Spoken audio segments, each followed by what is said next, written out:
Hola, my name is Nelly Torres, and I am running for the General at-Large officer.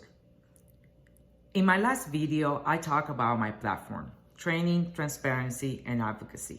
So let's talk about training.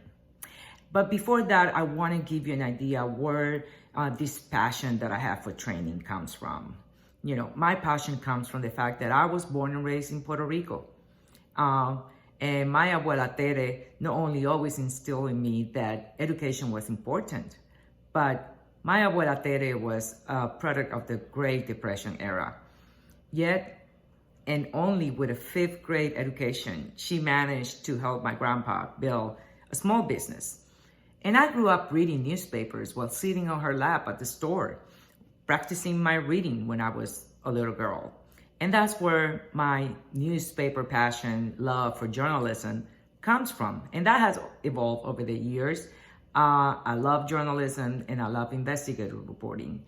And when I left the island, which was not part of my plan, I was really in a very precarious position because my English skills were not very good. So my passion also comes from the fact that I have to work really hard. Studying and finishing my education with a dictionary next to it because English was not my first language. And my passion also comes from the fact that I know what it's like to be the first Latina in my first newspaper job in Northeast Texas at the Herald Democrat. And my family being separated at the time because I wanted to have a career. And so I had to go and move there while my husband, who is an Army soldier stationed in Fort Sill as a drill sergeant, stayed there. And we were separated for 18 months. And I have young children who were with me at the time. My children grew up in newspapers. No, they're not journalists. My passion also comes from the fact that I found people along the way who inspire me and mentor me and help me, not only at NAHJ, but also when I discovered the Investigative Reporters and Editor Organization around the same time. It was the same year that I discovered both in the late 90s. And I had amazing people who taught me how to train me. And I've been doing this now for over 10 years, training journalists and journalists of color all over the United States and Latin America, and mentoring as well.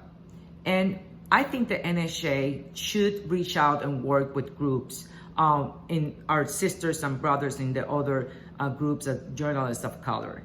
I have relationship with a lot of these groups from over the years. I have mentored and also trained journalists, Asian journalists of their association, Native American journalists. Last year, I also have relationship with Chicas Poderosas and Periodistas de a Pie.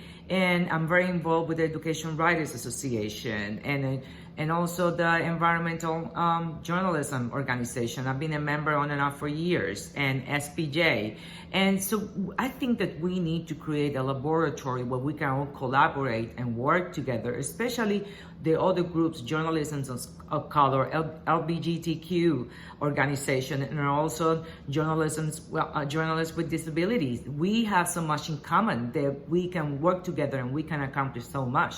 But before we do all those things, we also need to make this conference affordable, which has never been, and it's too expensive. And a lot of people can really afford this. And a lot of employers nowadays don't support this. And I don't think things are gonna get any better.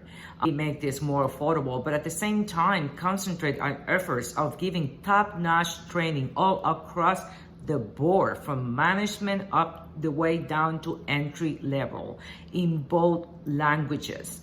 And I want to work for you on this. I will be honored if you vote for me, because I really want to make a difference, and it is time, and this is the time to do it. So please vote for me. Reach out if you have any questions. And I think we can accomplish a lot when we work together. And sí se puede, mi gente. Muchas gracias.